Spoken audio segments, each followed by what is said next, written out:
Hey everyone, welcome back to the channel. Michael Pokiolis here. In today's video, we're going to delve into Astral Radiance. A couple of questions I'm going to attempt to answer on this. Is it too late to invest in it? What signs could we have seen that it shot up in value so much? What are the cards doing right now?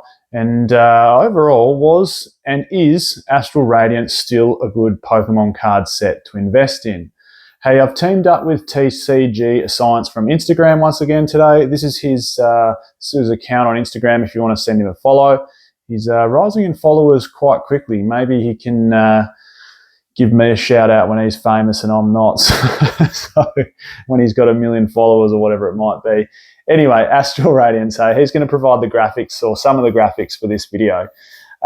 Booster box pricing I just wanted to jump into in a minute. But before we do that, I just wanted to have a real quick discussion around Astral Radiance and where it sits. Now, I'm not going to sit here on my high horse and say, I told you so, but in the same vein, I have sprouted for a long time that Astral Radiance is a real sleeper set. It's a better set than people let on. And yes, it's sort of surrounded by some brilliance, isn't it? You've sort of got Evolving Skies sitting on one side of it a couple sets back. Then you've got Lost Origin sitting on the other side of it. And also Crown Zenith not far off that. So it's surrounded by some absolute brilliance. So maybe it got left in some other sets, wakes a little bit, but in its own right, it is a very, very nice Pokemon card set. And the funny thing about Pokemon card sets, particularly from the last generations, maybe not XY, but Sun and Moon, Sword and Shield, and into Scarlet and Violet, the sets seem to follow these similar trends. We start off, of course, with a base set, which is inevitable. Then we have... in Sun and Moon, we had Guardians Rising, and we had what was it called in Sword and Shield again? Rebel Clash, sorry, I had brain fade there for a second. Rebel Clash, and in Scarlet and Violet, of course, we had Paldea Evolved. And then we had the main fire set. So all the way back to Sun and Moon, we had Burning Shadows, and Sword and Shield, we had Darkness Ablaze, and then we had Obsidian Flames in Scarlet and Violet. So there seems to be this similar trend throughout generations that you actually get sets that sit in line with something else. And I guess if you ask yourself, what does Astral Radiance look most similar to when it is based off a Sun and Moon set? You'd almost have to argue that it's based off, or it's most similar to, something like a Cosmic Eclipse. We've got the Trainer Gallery, we've got the Dialga and Palkia. It's that, Astral Radiance, Cosmic Eclipse. The names of the sets are almost similar. So for my money, it was always a good set to invest in. Now, yes, it doesn't have a massive chase card sitting at the top, but the chase cards are still solid inside it. So I just want to jump into box prices first, and then we'll get into the chase cards. So booster box, and these in the last 3 months, it's moved from 136 to 176. This is TCG Player pricing in US dollars. As we're all well aware, it's sold out on TCG Player. Just so you know, Astral Radiance only copped a very, very small second print wave. It didn't get a big reprint like Lost Origin or Silver Tempest, which coincidentally Scarlet and Violet base got the big reprint at the same time as those two sets. It hasn't copped that big reprint. So as a result, I always thought this is one set to hedge your bets on. Yes, it's not as good as Lost Origin. Yes, it's not as good as Evolving Skies, but its print run is a lot smaller than those sets. And I'll show you another bit of information before we jump into the singles in a second that relate to that. The ETB price, it's about the only ETB that's bucking the trend. And yes, it hasn't moved up much. And I've done countless videos on modern ETBs and the level of printing that's really hampering them from going up in value like previous ETBs. But it's gone from $34 to $39 in the last 3 months. Now, that doesn't sound like much, okay? It's only gone up, 15%? But there's so many other Sword and Shield era ETBs that have just stagnated. Some have dropped even over the last 3 months. Like there's little to no movement across main set Sword and Shield ETBs. So for Astral Radiance to buck that trend, it's sort of a little bit of a big deal. Now, Astral Radiance, just so you know, in a couple of days, it's 2 years old. So it's not that old a set. And I said one more thing before we jump into the singles, that I'll show you one other piece of information that relates to its smaller print run.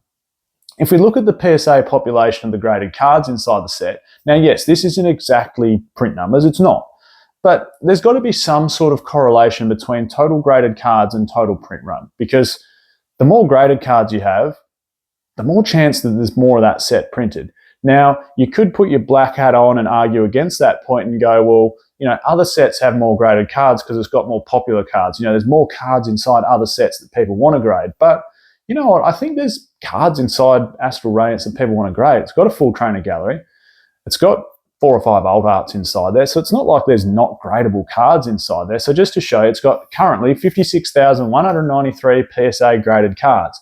If you compare that to a couple of other sets, Lost Origin has 83,487 currently, and Evolving Skies has 149,257. So it hasn't been graded anywhere near as much as those two sets. Now, of course, you could argue Evolving Skies has so many more cards inside that you could grade, but Lost Origin doesn't really have that many more. They've both got trainer galleries. They've both got those 4 or 5 alt arts you'd want to grade. And other than that, maybe a couple of rainbow cards, but they're similar in that regard. So what it shows, in my opinion, is that Lost Origin has a bigger print run than Astral Radiance. Now, into the singles, right? This is the graphic from TCG Science on Instagram. So we can see a few price shifts here. The Machamp being the main chase card, it's, what's it currently going for in raw price? $154. This is just the last 7 days. So the last week, it's gone up 15%. The next biggest card, which is a beautiful card inside the set, which is a Starmie V, up to $57 raw, up 14% in the last week. Garchomp V, this is the biggest mover. This card has gone absolutely bonkers. Okay, it's up to $50 raw, up 80% in the last week. Now, there's also a few other alt arts, of course. You've got the Origin Form Dialga, Origin Form Palkia, the Beedrill, for argument's sake, which is shooting its way up the ranks as one of the more popular cards inside the set, or the most expensive cards inside the set. That's up 3%. And Garchomp V now is the 3rd most expensive card inside Astral Radiance. Who would have thought that, hey? You know, trainer gallery cards, I've just done a video on that, and a lot of them are really, really starting to shoot up in value. So to finalize the video, now that we've looked at some numbers and some explanations, how could we have told, or how could we have, I suppose, predicted that Astral Radiance was going to do as well as what it did? Well, I think, you know, sort of 3 months ago, I was doing a lot of videos saying Astral Radiance is undervalued. It's about to shoot up in price. Buy as many booster boxes as you can. Now, me personally, I was buying as many booster boxes as I could. And as a result, which is good, we've seen some really, really strong growth at Astral Radiance. The next example, and I suppose what I based that on was the print run. Yeah, it didn't have the best cards, but it's also a pretty solid set. In my opinion, it's still a B+ set. Now, the final question I suppose to answer is it still investable? And I've probably answered this question 50 to 100 times in the last few months, and my answer will still be the same. Sword and Shield sets aren't done. The smart money went into them earlier, okay, and they've seen big gains. Like if you've picked up Astral Radiance at $90 a booster box at launch and you're now sitting at $176, okay, you've pretty much bang on doubled your money. So you've missed that boat. That's where the smart money gone in, okay? But there's still more room for growth in Sword and Shield. Astral Radiance in 2 years' time, unless it gets a massive reprint, which is so unlikely, I really cannot see the Pokemon Company International going back and reprinting any Sword and Shield sets. Look, they could. Astral Radiance is still in rotation, but the likelihood, in my opinion, is super, super small. So unless it gets reprinted, in 2 years' time, Astral Radiance won't be a $176 booster box. I mean, my prediction is it's probably going to be a $300 US booster box in 2 years' time. It'll be 4 years old. It's got a decently low print run compared to a lot of other Sword and Shield sets, so it isn't finished. Its appreciation is not finished. Will it ever be a $5,000 booster box? I don't know. Probably not. It's not going to be like a Team Up or Evolving Skies, which are maybe the only 2 modern booster boxes that'll go to that sort of height in the next probably 10 years or so. But does it have room for appreciation? Yes, of course it does. It's nowhere near finished yet. Anyway, hopefully that gives you a bit of an insight into Astral Radiance. I'm Michael. This is Poke Oz. Catch you everyone next time.